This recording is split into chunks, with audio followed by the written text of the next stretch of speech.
What's up, Fiends? This is Kyle from Gaming Fiends, and welcome to my new series. I'm going to call it Map Control, and this series is going to be basically a guide or how to control your and strategies on maps in Call of Duty Black Ops and the game type Search and Destroy, as you guys might know it. And as you can see, I'm on 5th Prestige, so I don't have, just the beginning of 5th Prestige, so I don't have all the weapons, but that won't be a problem. Alright, let's start out with our class. Let's call this class SND. Okay, there we go. Alright, now, what you want to do is, if you want to be a rusher, you want to go with assault rifles or a submachine gun. Pick any assault rifle that you're comfortable with, that you like to use, your favorite, and any submachine gun also. But the thing is, with assault rifles, you'll be able to engage in long distance gunfights, so it would be kind of easier to win the gunfights. But submachine guns is more if you want to get into close quarters, such as the AK-74U or the MPL or the Spectre. Those are really good for close quarter guns. Alright, so let's go on to the attachments. You want to go with a silencer, a suppressor. That's one of the big things in Search and Destroy. If you don't have a suppressor, you might want to go. We'll go into that later, but you would have to change your kill streaks. So I recommend the suppressor, if not the dual mag or extended mags, because extended mags gives you more guns during the gunfight.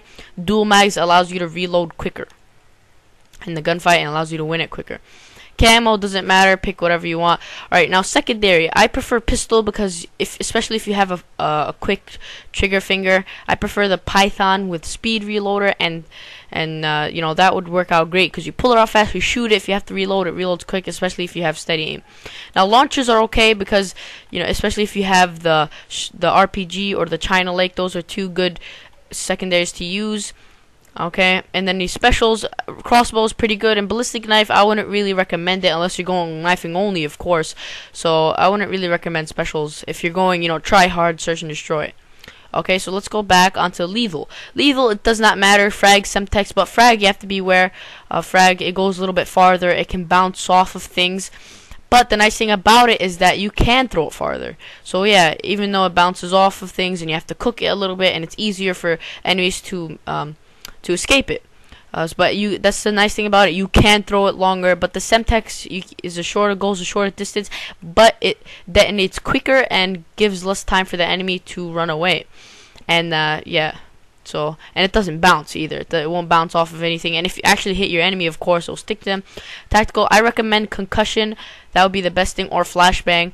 Flashbang. The reason why I recommend concussion over flashbang is because sometimes the flashbang has a longer range, I would say, than the concussion. So you might accidentally hit yourself, and then what's the point of using that? And also the concussion comes out faster, right?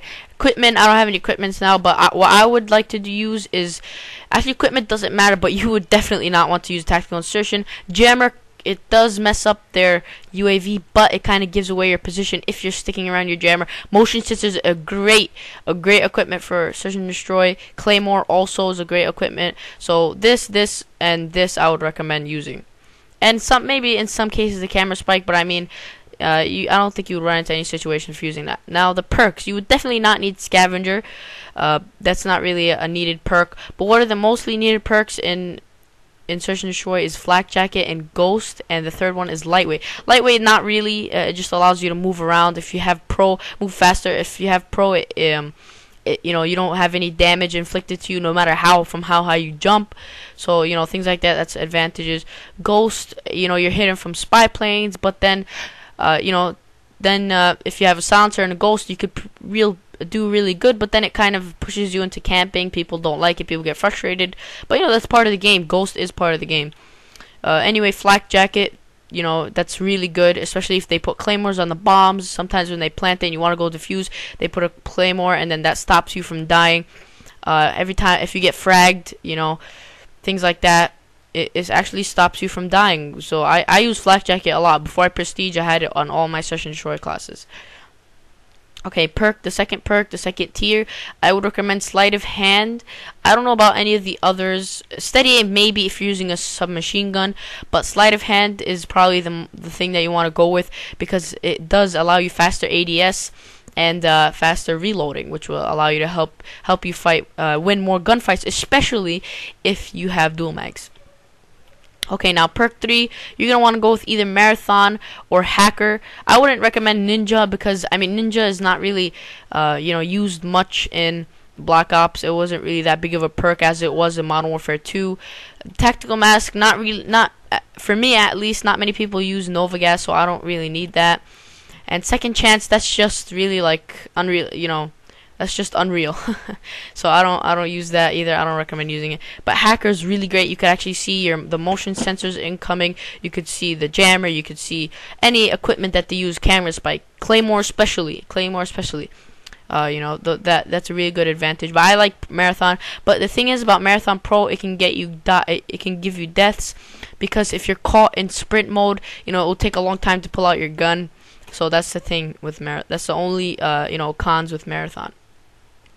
Okay, let's go on to sniping. What if you want to do sniping?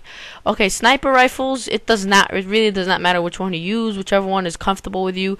That's it. That's the only thing I could say about snipers and picking the gun. Also, again, pistols. Secondary, you might want to do pistol.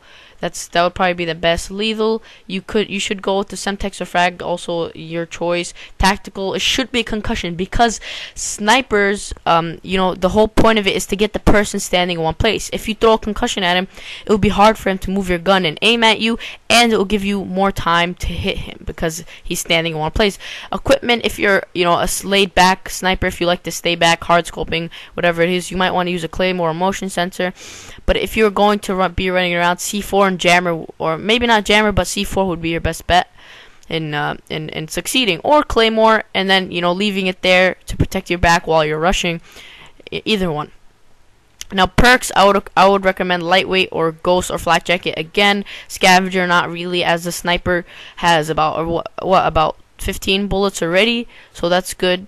And it either takes mostly 2 to 3 shots at most. To kill somebody. If they get into a second chance, 3 bullets at most to kill somebody. Sleight of hand would be great because a lot of snipers reload slow and they don't have dual mags, so you can't reload quickly. Or scout, it's all what you're comfortable with in using sniping, but I recommend sleight of hand or scout for search and destroy. For perk 3, I would recommend hacker, because Marathon, if you're sniping and you're more of a laid back sniper, you're not going to really be rushing around, trying to get to places quicker. But if you're that type of sniper, if you're good at quickscoping in Black Ops, that would be your best bet. Anyway, guys, thanks for watching. Peace.